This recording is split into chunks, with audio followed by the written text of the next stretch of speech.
ब्रजेश पाठक जी से मैं जानना चाहूँगा कि आप अपने को इस सरकार में ब्राह्मणों का सबसे बड़ा चेहरा मानते हैं।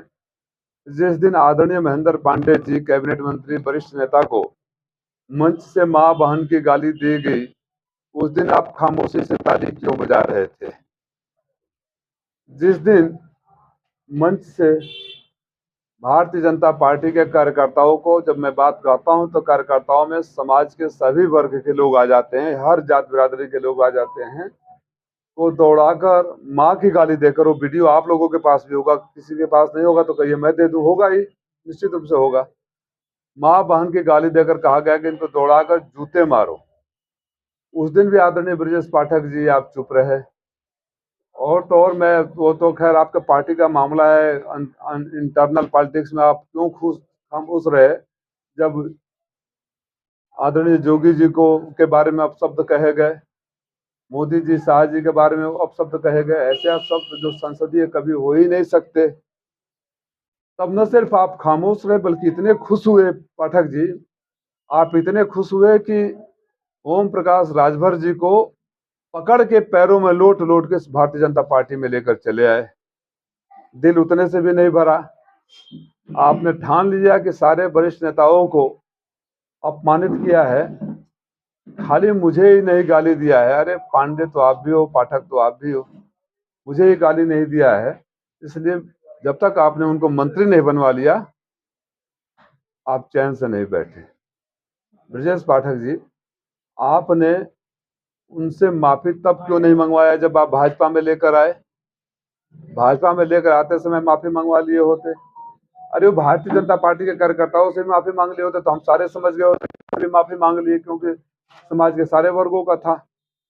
तब आपने माफी नहीं मंगवाया, आज तक माफी नहीं मंगवाया, आज यहाँ आकर नौटंकी करवा रहे हैं। मैं चाहता हूं कि सारे समाज की तरफ से, इंक्लूडिंग मैं, सारे समाज की तरफ से सबसे पहले ब्रजेश पाठक माफी मांगे कि ऐसे गालीबाजों को वो संरक्षण देते हैं, प्रमोट करते हैं, पार्टी में लेकर आते हैं। उनका पार्टी का इंटरनल मामला है, उनकी पार्टी ने क्यों लिया नहीं लिया उस पर नहीं जाना चाहता हूं, लेकिन वो प्रमोट करते हैं और संरक्षण देते हैं। ऐसे लोगों की वजह से, ऐसे असभ्य भाषा का प्रयोग करने वाले लोग राजनीति में आगे बढ़ते हैं और आम जनमानस के मान सम्मान की उन्हें तनिक भी चिंता नहीं होती है।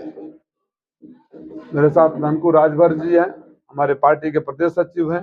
इन लोगों की भी पीड़ा बड़ी जायज है। इन लोगों का भी यही कहना है कि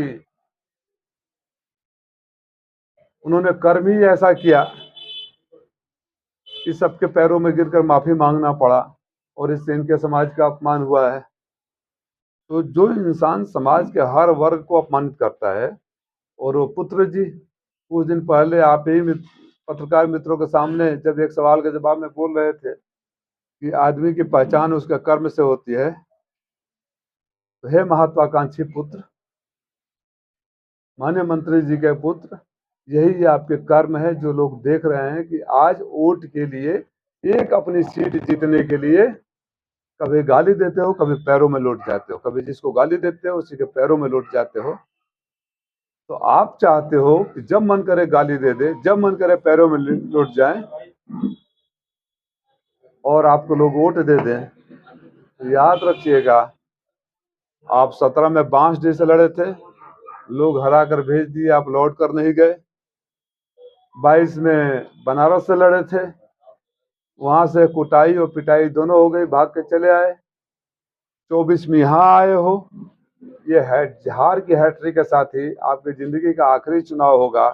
यहाँ से वो जवाब मिलेगा समाज के सारे वर्गों का, जिसमें अगड़े पिछड़े की बात नहीं है। जब सामूहिक रूप से गाली दी जाती है तो सबको गाली पड़ लगती है। और लोकतंत्र में लोग, कुछ नेता लोग आज कुछ कर तो पाते नहीं है, सिर्फ सम्मान चाहते हैं। जनता ये चाहती है कि मेरा नेता मुझे समझे, प्यार से बात करे, मेरी पीड़ा को सुने और सम्मान दे। अगर आप उतना भी नहीं कर पाते हो तो आप लोकतंत्र में रहने के हकदार नहीं हो। मैं 14 में चुनाव लड़ा, हार गया। 19 में यहाँ की सीट गठबंधन को चली गई। मैं भी चाहता हूँ, इसी घर में आप लोग गवाह हैं, मेरे ऊपर इनकम टैक्स के छापे पड़े, क्यों और सवाल क्या पूछे जा रहे थे, आप सब गवाह हो। कि सोशल मीडिया पर देखते हैं आप इतने मरीजों का इलाज कराते हो, इतने गरीबों की शादी करते हो, इतने बच्चों को गोद लेते हो, ये पैसा कहाँ से आता है।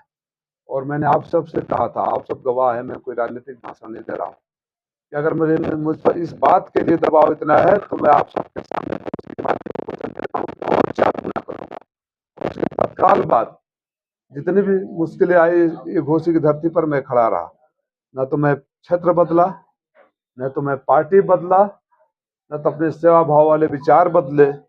मैं वहीं अपने मालिकों के बीच में खड़ा रहा। और आप बांसडीह से काशी होते हुए घोसी आए हैं। आपके पिताजी बिहार में जाकर बड़ी बड़ी बातें करते हैं, बिहार पार्टी बनाने की बात करते हैं। संभव है कि बिहार के लोग आपको एक बार लड़ने दें, जीतने की तो गुंजाइश है नहीं, क्योंकि जब तक आप अपने संस्कार को नहीं सुधारेंगे, अहंकार से दूर नहीं होंगे, अपनी मर्यादित भाषा के वो नहीं करेंगे, तब तक यहाँ के लोग, ये संस्कारी धरती है, क्रांतिकारी धरती है, अहंकार किसी का बर्दाश्त नहीं होता है। तो मैं सिर्फ इतना ही कहने आया हूँ कि ब्रजेश पाठक जी ने माफ़ी तो मंगवा लिया, ब्रजेश पाठक जी खुद माफ़ी कब मांगेंगे, और वो तब खामोश क्यों थे जब ये महानुभाव समाज के सारे वर्गों को क्या नहीं किया। राजभरों को बोला कि दारू पी कर क्या कर देते हैं, यादवों को बोला कि बुद्धि 12 बजे खुलती है, महेंद्र पांडे जी को गाली दिया, जोगी जी को गाली दिया, हमारे समाज को गाली दिया, मेरे बारे में बुरा बुरा भला कहा। अरे राजनीति में तो विरोध होता है, राजनीतिक मर्यादा के सीमा में। अरविंद राजभर ने वायरल वीडियो को लेके कल कहा है कि डिप्टी सीएम ने उनसे आशीर्वाद लेने के लिए कहा और मैं आशीर्वाद ले रहा था, और इस तरह से शुरू मैं एक बार नहीं 1000 बार कार्यकर्ताओं हाँ, मतदाताओं से आशीर्वाद लूंगा। तो मैं नाम किया जा रहा है, तो मैंने यही बोला ना,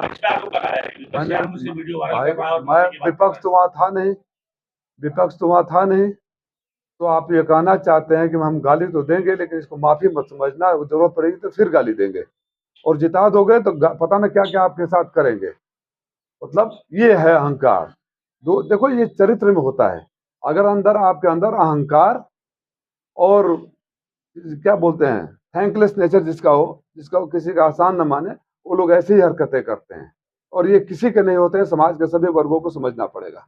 ऐसा तो नहीं कि पिछला बदला लिया गया हो जो पहले गाली दी उसके देखो, इसका जवाब तो भारतीय जनता पार्टी के नेता ही दे सकते हैं, लेकिन जब उन्होंने कह दिया कि मैंने माफी ही नहीं मांगी, तो बदला कैसे लिया। ये तो मतलब ये बोलते हैं ना, इनकी जुबान, इनका चरित्र, इनका संस्कार, इनका व्यवहार, इनका आचरण ही इनकी पहचान है, और ऐसे पहचान वालों को लोकतंत्र में और सामाजिक जिंदगी में कोई जगह नहीं है। बीजेपी की जो स्वाभिमानी कौम मानी जाती है, तो क्या पूरे राजभर समाज को अपमानित नहीं किया है इन्होंने?